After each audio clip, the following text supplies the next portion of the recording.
말씀은 지난주 그리고 그 전전주의 말씀과 연관지어서 잠시 생각하며 은혜를 나누려고 합니다.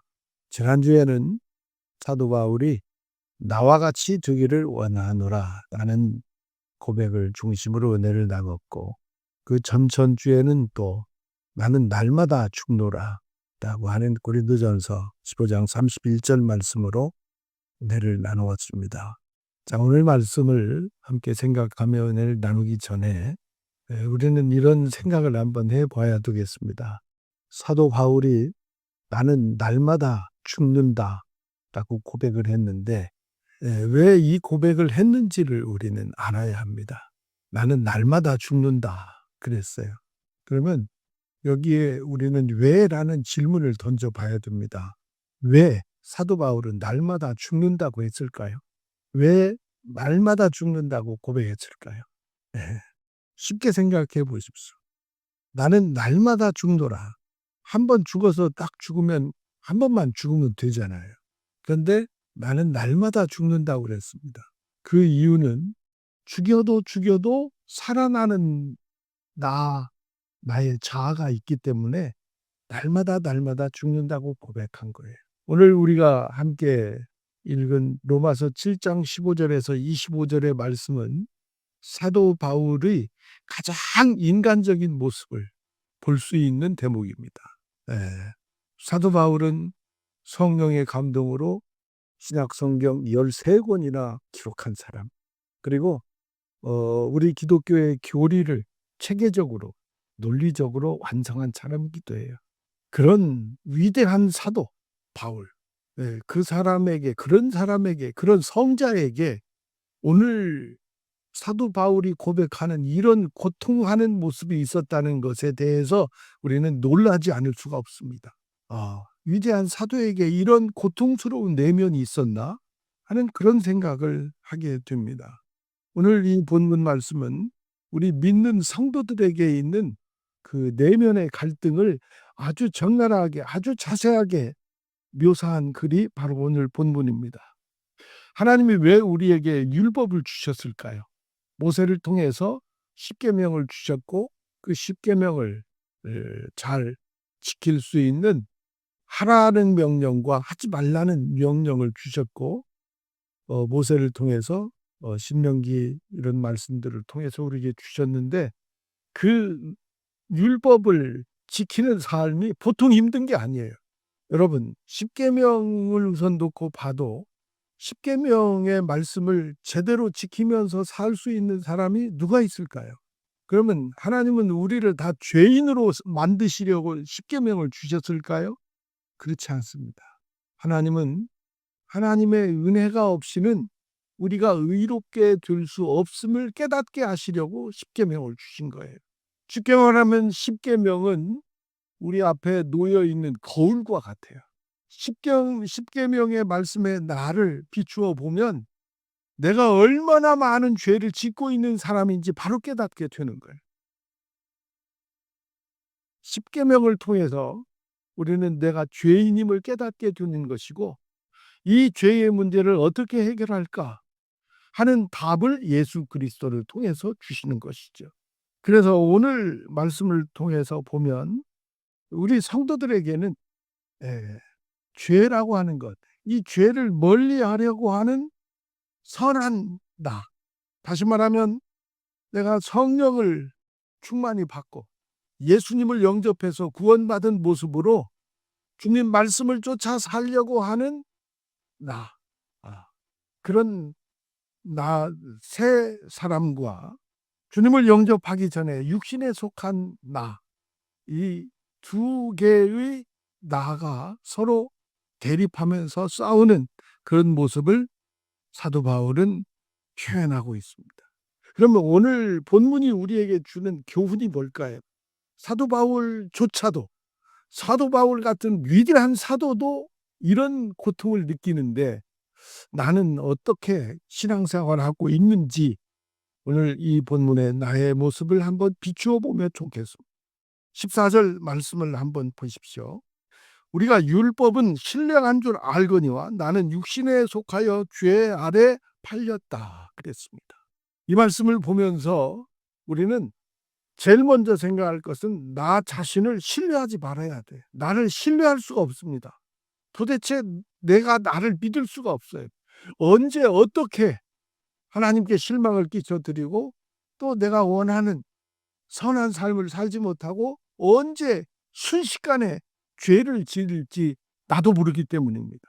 죄 아래 팔렸다는 이 고백은 육신을 가지고 있기 때문에 어쩔 수 없이 죄를 짓고 지을 수밖에 없는 그런 존재라고 하는 것을 사도 바울이 고백하는 거예요.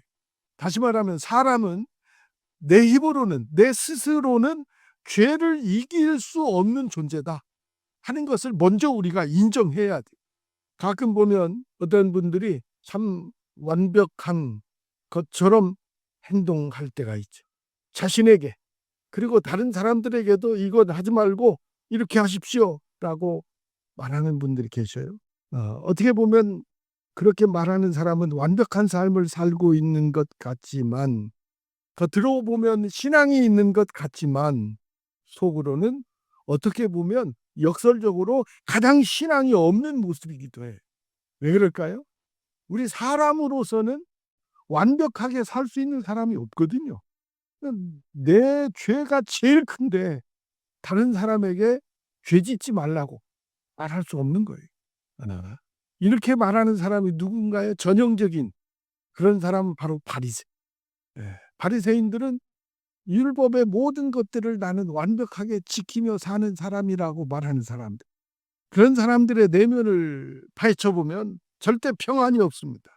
그리고 조금 뭔가를 성취하면 금방 하나님이 가장 싫어하시는 교만한 모습이 나오죠. 그래서 우리는 어떤 경우에도 나를 믿지 말아야 돼. 나를 믿지 말고 하나님의 은혜를 추구하면서 살아야 합니다.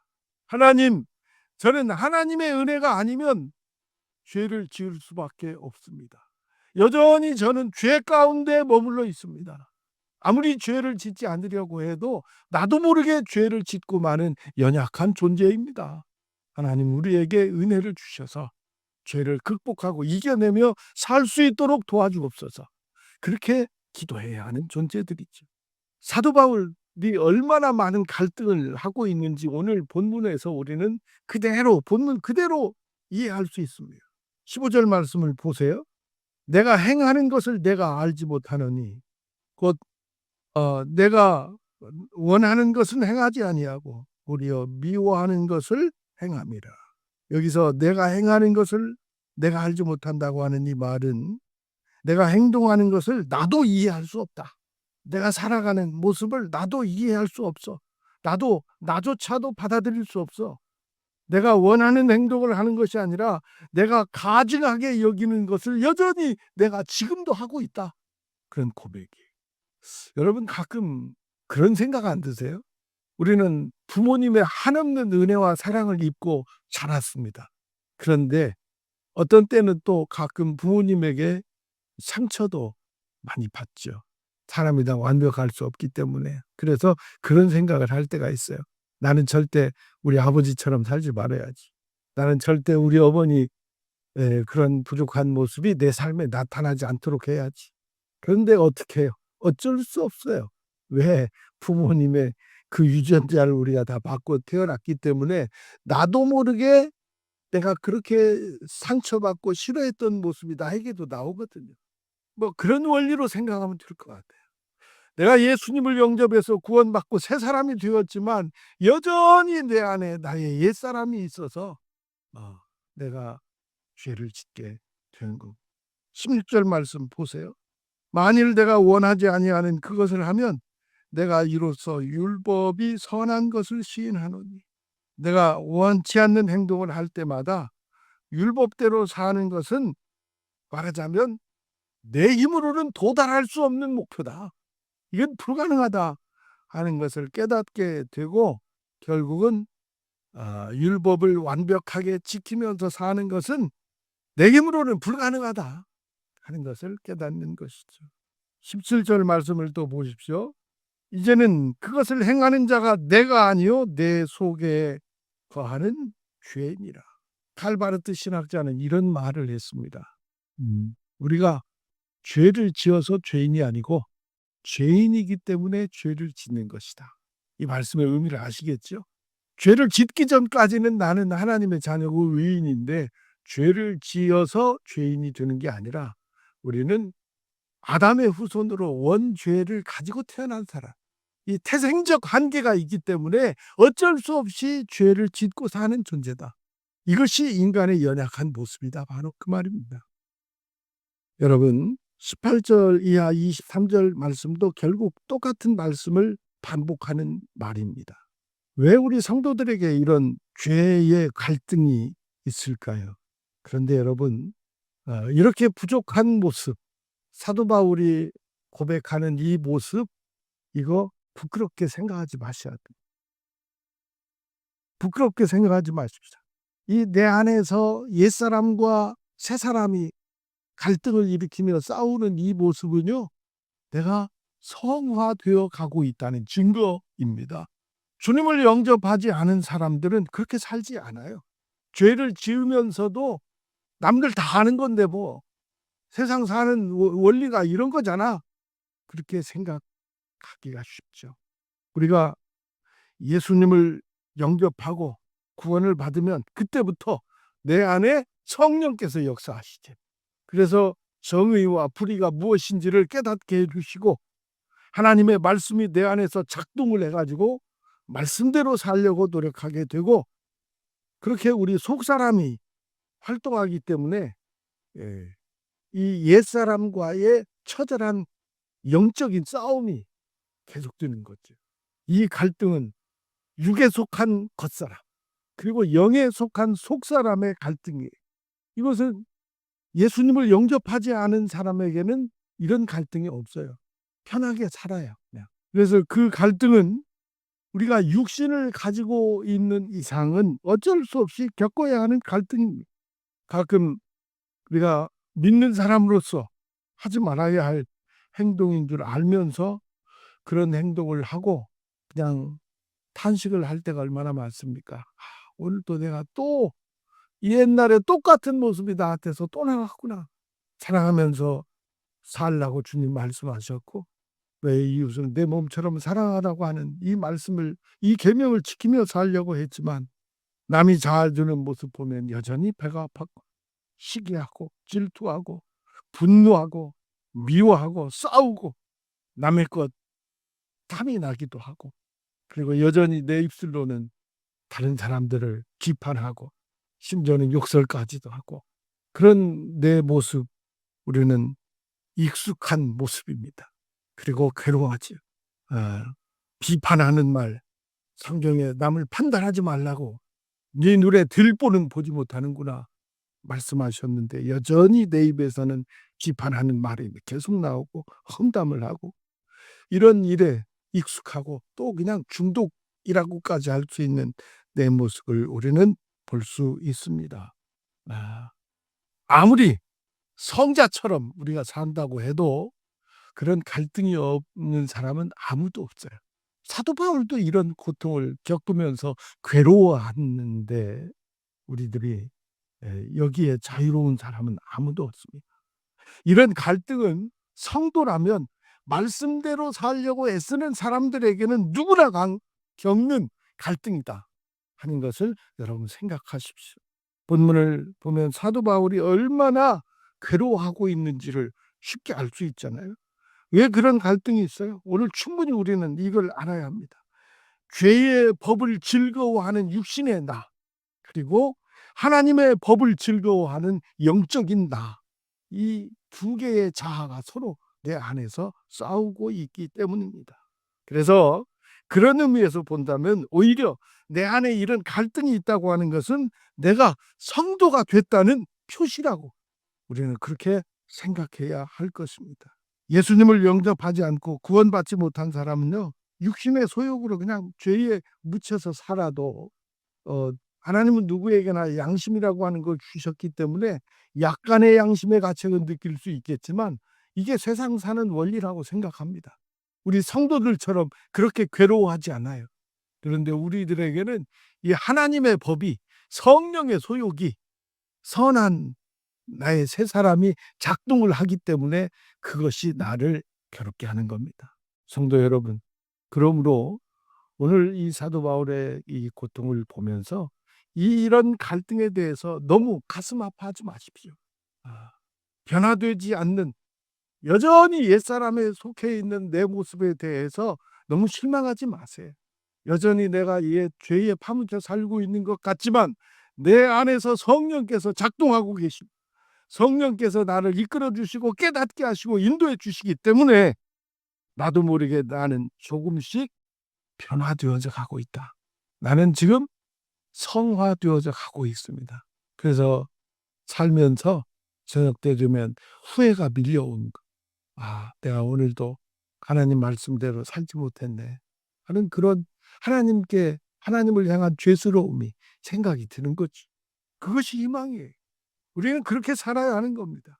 24절 말씀을 보십시오. 오호라 나는 곤고한 사람이라.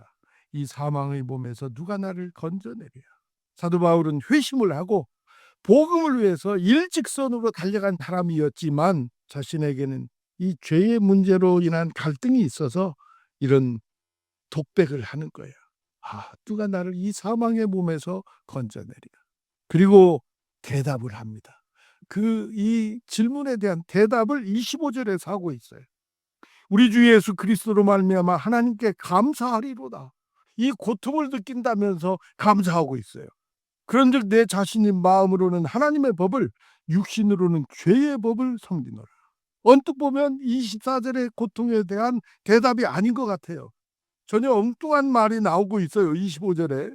그렇지만 사도 바울은 이 선언을 통해서 나를 구원하신 주님께서 내 안에 역사하셔서 이 지금 갈등을 느끼면서 옛사람과 새사람이 투쟁을 하고 싸우고 있지만 결국에는 선으로 악을 이길 것이라고 하는 믿음의 확신이 있다고 하는 얘기입니다. 성령께서 나와 함께 하심으로 내가 악을 선으로 이길 것을 믿고 하나님께 감사합니다. 바로 그런 고백이에요. 이 말씀을 보면 우리가 살면서 육적인 자아와 영적인 자아의 투쟁이 계속되지만 최종적으로는 주님 안에서 우리가 반드시 선으로 승리할 것을 믿는다고 하는 확신이 우리에게 생기게 되는 줄로 믿습니다. 다시 말하면 더 비약해서 말한다면 우리는 이미 이겨놓고 싸우는 존재다. 나는 약하지만 성령이 함께 하셔서 결국은 선으로 승리할 것이다. 그런 고백을 사도 바울이 하고 있습니다. 가끔 내가 사는 모습을 보면 나한테 실망 많이 합니다. 내가 직분을 받은 사람인데 하나님께서 나의 믿음과 신앙을 인정하시고 나에게 항존직 기름을 부어 직분을 맡겨주셨는데 내가 왜 이렇게 말하지? 내가 왜 이런 생각을 하지? 내가 왜 이렇게밖에 행동을 하지 못하지? 그런 생각을 할 때가 많이 있습니다. 에이, 나는 정말 못됐어. 내가 바로 위선자야. 바리새인들 휘칠한 무덤이라고 했는데 나도 별 수 없잖아. 나도 여전히 죄에서 자유롭지 못하잖아. 그런 생각을 많이 하게 됩니다. 내 모습을 보면 그런 실망과 탄식이 나올 수도 있겠지만 그러나 여러분, 오늘 저는 여러분들에게 분명히 말합니다. 그런 부족한 내 모습에 대해서 자기 비하하지 마세요. 자기 부정에도 빠지지 마세요. 그래도 나는 여전히 하나님 안에 있고 구원받은 하나님의 자녀 성도로서의 그 자긍심, 이 희망을 우리는 잃어버리지 말아야 할 줄로 믿습니다. 나는 내 자신을 신뢰하지는 못해요. 내가 또 언제 죄를 지을지 모르거든요. 나를 신뢰하지 말아야 하지만 주님 은혜 안에서는 우리가 자신감을 가져야 돼요. 나는 하나님의 사람이다. 그래서 사도 바울은 죽여도 살아나는 나의 옛사람을 죽이고 또 죽이기 위해서 나는 날마다 죽노라 그런 거예요. 이 과정을 통해서 우리는 성화되어져 가고 하나님께서 우리를 의롭다 칭함을 주실 뿐만 아니라 영화로운 단계까지 나가게 될 줄로 믿습니다. 이런 자신감을 가지고 날마다 희망으로 가득한 고백을 하시기를 바랍니다. 나는 이미 구원받은 하나님의 자녀다. 나의 구원은 누구도 뺏어갈 수 없다. 나는 희망이 있고 나는 승리할 수 있다. 어떤 일이 있어도 범사에 감사하는 그 은혜 안에 사는 삶에서 한치도 물러나지 않겠다. 여러분, 우리 성도가 살면서 한 가지만 없으면 우리에게는 항상 희망이 있습니다. 뭐가 없어야 되느냐? 어떤 일이 있어도 교만은 없어야 돼. 교만은 없어야 됩니다. 교만에 빠지는 순간 나는 죄의 덫에 걸려가지고 패배하는 인생이 될 수밖에 없습니다. 교만이 뭐예요? 나는 비교적 의롭게 살았다. 말씀 지키면서 살았다. 나는 부끄럽게 살지 않았다. 당신들은 죄짓고 살지만 나는 의롭게 살고 있다. 이게 교만이에요. 이거는 안 돼요. 이건 영적 교만입니다. 그래서 사도 바울은 고린도전서 10장 12절에 이런 말씀을 했습니다. 그런즉 섬줄로 생각하는 자는 넘어질까 조심하라. 이제 교만의 위험이에요. 우리는 어떤 경우에도 교만하지는 말아야, 겸손해야. 나는 부족하지만 하나님의 은혜가 넘쳐서 나를 새 사람이 이길 수 있도록 성령께서 함께해 주신다 하는 그 믿음으로 사시기를 축복합니다. 내 힘으로는 희망이 없지만 내 혼자 힘으로는 죄와 마귀와 싸워서 백전백패지만 하나님이 함께해 주시니 나는 믿음으로 승리할 줄로 믿습니다. 이것이 우리의 신앙 고백입니다. 여러분, 내 육적인 자아와 결투에서 승부를 하려고 하지 마세요. 내 힘으로는 안 됩니다. 내 힘으로는 안 돼요. 내 의지로는 안 돼요. 마음은 원이로되 육신이 약해서 내 힘으로는 안 됩니다. 어떻게 해야 될까요? 주님 꼭 붙잡으세요. 주님 꼭 붙잡으시면 주님의 영 거룩한 성령께서 나를 변화시켜 주시고 말씀으로 그리고 영으로 선한 영으로 악한 것들을 물리칠 수 있는 담력도 능력도 우리에게 주실 줄로 믿습니다.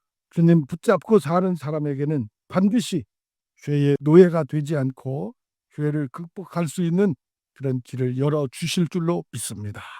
항상 마음에 우리 주님 모시고 오늘 사도 바울의 이 고민, 이런 처절한 몸부림 그런 거 얼마든지 하십시오. 그건 우리 성도들이 누리는 특권입니다. 그래서 우리는 변화되어져 가는 거예요. 조금씩 조금씩 나아지는 거예요. 그런 나 자신을 격려하면서 믿음으로 승리하는 여러분들 다 주시기를 주의 이름으로 축원합니다.